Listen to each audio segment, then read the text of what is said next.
My debut solo album, It's Just You, is out right now. Right now, I am proudly sitting on a cool 0 monthly listeners, but I believe that you and me, together, can reach 1 monthly listener. So if you like any of the stuff that you've seen from me before, or if you don't, and you want to listen just to clown on me, please go stream it, download it, whatever you want to do, everywhere. Link in the description. Description below. So now that we're out of the YouTuber always be closing section of the video, I thought I would give you some track-by-track commentary on the inspiration behind these 10 songs. I'm gonna keep it pretty quick because one thing that I love about music is that it's so up to the interpretation of the listener. So feel free to completely throw out everything that I'm saying right now, but I thought it might give you some context and be interesting.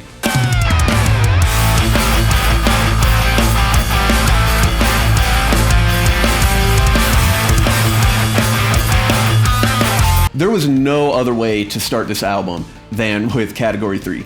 And my buddy Nate is the voice at the beginning. He's actually also done production vocals for Megadeth. So I think basically I am in Megadeth now. I recorded this late last year during the approach of Hurricane Milton, and it's funny. All my friends are always like, Kyle, why do you live somewhere with hurricanes? That's crazy. And in truth, in the same way that guys up north are, prepared for snowstorms and stuff, but if the roads here iced over, society would collapse. Different places deal with different things. However, we all know that they can be deadly serious, and every now and then one that looks bad enough comes through, and it's like you actually, even as a lifelong resident of the state in like a not super at-risk area, usually have to go through the motions of I'm going to make sure my fence is all good. I'm going to board up the windows. I'm going to get supplies. I'm going to have a plan, all that. So this one was actually serious. It was a Category 5 on approach, and I was doing all that, and I just thought it would be fun to record a song along the way because, I can't do much. I'm going outside. I'm waiting on the next news update. So I was like, I'm going to, record a song to take the edge off. And the name was just too cheesy and perfect. I settled on Category 3 because I feel like if I named it Category 5, people would be expecting some Sean Lane shredding, and obviously that ain't me. I thought 3 was a good middle ground. Hopefully this sort of sets the tone for the album. Obviously there's a lot of 80s riffage that I really love, but I try to treat the arrangement and especially the rhythm section a little differently, and I'm going for sort of a more 2000s pop rock affectation with the structure of the song that still celebrates all that 80s riffage and solo, but brings it into the 21st century a little to hopefully be a memorable combination of vibes.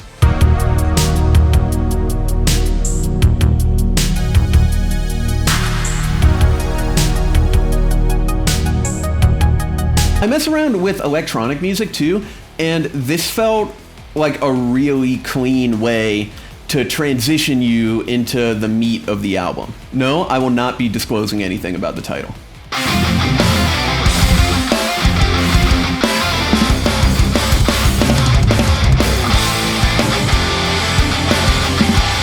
Call Me When You Get There is a really good example of how sometimes the gear can really inform the music. When I first got my my 2 custom Sully guitars, my Trella and my 624, I was blown away by how tight and responsive the 624 was, even, and still is to this day, even in drop C where I keep them tuned. They're my full step down guitars. And I don't know if you guys can relate to this, but I used to play a lot of strats and stuff, and I really love the in-between positions. Often when I have my ideal bridge position tone dialed in, if I go to the notch position, you're either going to get way too many of those super mids, or it'll sound really slicey and thin in a bad way. And vice versa. If I try to dial my gain sound in that notch position, then the bridge position will be weird. Right out of the gate, I went to position 2 on the 624, which is both coils, split, hum canceling. And it sounded perfect. And that's where the main hook riff came from. I was like, I'm doing something with this. And then next thing you know, this song was born. This probably has the most straightforward breakdowns on the album. I try to incorporate those heavier and more modern sections in a lot of different places, but this song is just really defend the scene front to back.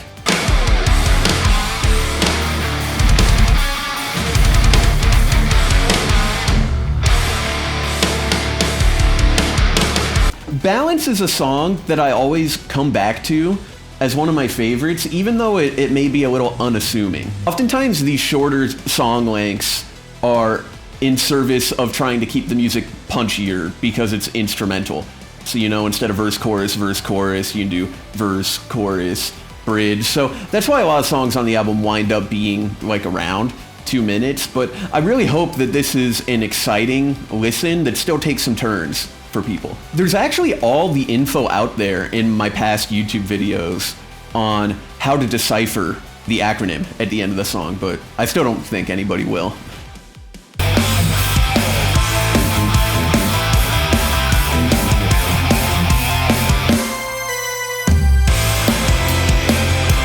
This might be my most complete sounding song on the album, meaning that it combines most of the different influences that I try to put in my music. I have a list, that's why I'm going to be looking off screen. It has sleazy riffs, a synth focus at times, a really intricate clean section, big AOR chorus, plenty of overdubs, harmony lead guitars, an early 10s ambient style breakdown with snare bombs, and even more. The reason this one combines a lot of vibes into one song is sometimes I challenge myself to write with a prompt, like this is going to have an in flames section. I think this is a bad way to write.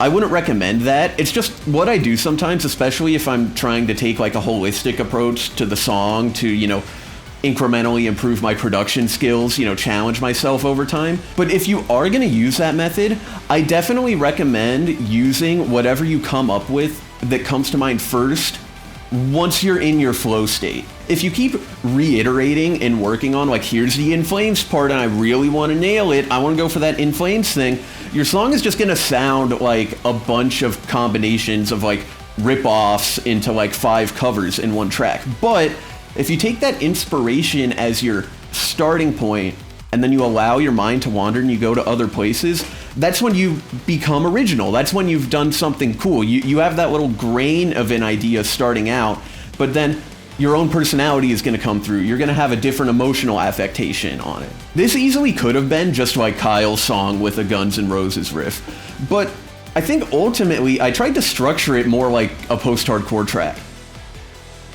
If post-hardcore were instrumental and had Rockman overdubs. You get what I mean. Fun fact, this is the only song I've ever delivered to mastering where my mastering guy told me I had to go and make a mix revision. This is the only time that I've attempted to only take a stereo out from my drum bus into the mix. You see all these guys say like, if you really nail the drums and tracking, you like barely have to mix it at all. And I use, for this song, I used GGD Pop Punk, which is an amazing sounding set, and they have some like pre-mixed settings on it. So I thought, I'm just gonna take the stereo out into the mix, and I'm confident in like my drum bus compression and some mid-side EQing and some light unmasking and stuff. It'll be great. Obviously, I just did not have the control at all that I needed once I got into the track. Like I couldn't get the overheads under control, so like I did wind up having to do a mix revision for my mastering engineer, and it sounded a lot better after that.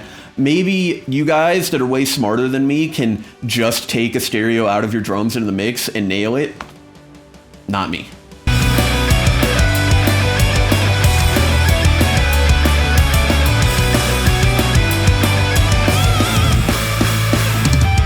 Purifier.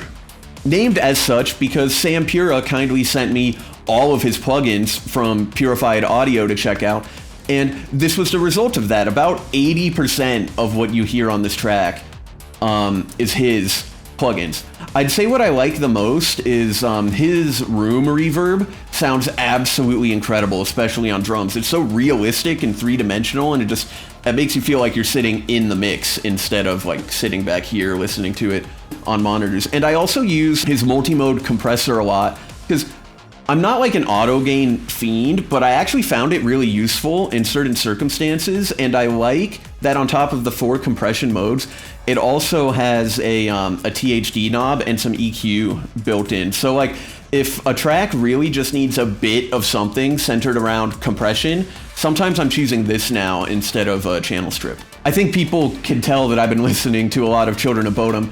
So obviously, you know, I went and I got some sample packs that are like the exact, or from the exact romplers that they use and stuff. But a lot of that is also what some of my huge influences like T-Square were using at the time. You know, the big cheesy orchestral impact stab and stuff like that. So while this is a heavier track, especially the outro, there's something about those other influences that I try to pull in to almost, you know, like a cinematic aspect. Like it could definitely be in a Gran Turismo trailer or something like that.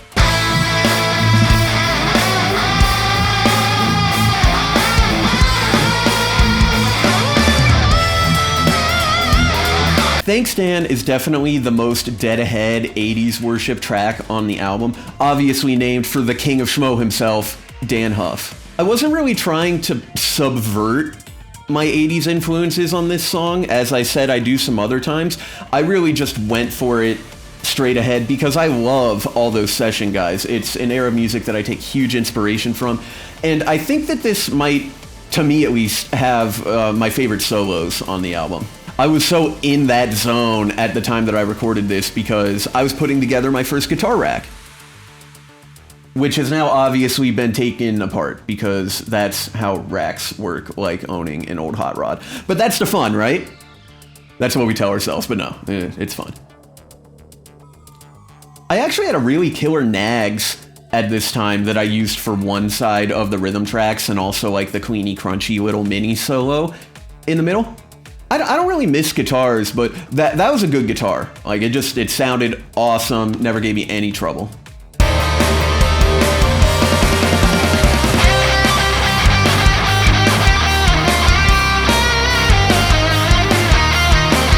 As I've said before, when I was putting together this album, I had a lot more tracks to choose from. Some of these are brand new songs that have never seen the light of day before this album. Some of these I did more properly release before. Some of them I kind of used as background music or like supplemental material for other things. But the short version is that I had more than 10 songs to choose from. And when I was deciding on the final track listing, I decided to include this Him cover because I love Him. They're almost everything I love about music in one place, and I thought it would be a fun change of pace and maybe a way to surprise the listener. If you're a Him enjoyer like me, go ahead and tell me how much I don't sound like Billy Vallow. Totally valid. And if you're not a Him enjoyer, go in with an open mind and tell me what you think. This song is just a masterclass across the board, and I hope I did it some justice. This had cascading ramifications throughout my entire distribution process. By the way, covers are a huge pain. If anybody wants to troll me big time, I had to independently purchase a mechanical license from Billy Vallow's publisher in order to gain the rights to release this song, and I have to track it in perpetuity on a per download basis. So, you know, if you're not streaming, if you're on a platform like iTunes where you actually purchase the track, if anybody bought 100 copies of my album, I would have to go re-up my license and pay again. Oh man, you would be getting me big time. Like, for real, I don't even know what I would do.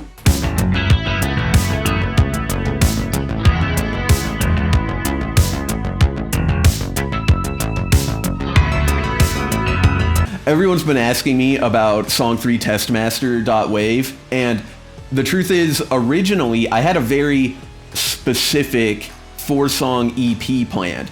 I decided to pivot and do an LP instead, and this was the name of the file before I had like the full vision and the art direction done for the EP. It was a placeholder. And to me, that was too funny to not keep in the 9th slot on my full-length album release, because as far as I'm concerned, if you don't have a MySpace song title on your album, it's not an album.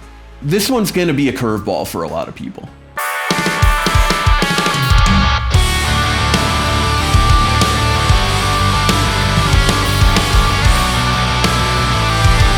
As I mentioned, I was going through my songs to see which would make the final cut for It's Just You, and much like Category 3 was the only way that this album could be opened, Someday It Will All Make Sense is the only way to close this album. I labeled this as a demo because out of everything that I've ever done, this is the only song that I would actually be inclined to re-record someday. This is the first song that I ever completed 100% on my own. No band to write with, not working in a studio, not sending it to somebody else to mix at the end. It's just me, front to back. And that's why I, as the person that made it, I wanted to label it as a demo. The number one feedback I got on this song is, it's long. And yeah, I think this still represents the headspace that I try to get in when writing. Despite being a huge 80s guitar fan, I don't necessarily sit down and listen to instrumental guitar music every day, and this presents a challenge to me because I write vocal music with no vocals. So maybe you can hear in this song how I try to address that, like multiple different non-repeating B sections and trying to take the music to different places. It's difficult for me because as the person that made this, I hear all the mistakes as it's my first go around, but deep down, I really love this song. And looking back on it now, with the benefit of time, that's a nice thing to hear coming from myself. That's not always the norm. So do me a huge favor and go follow me. Links. Go listen if you're so inclined. My goal here is to plant my flag in the ground and say, hey, I did it. And as of right now, I did it. I love all of you, and I'll see you next time.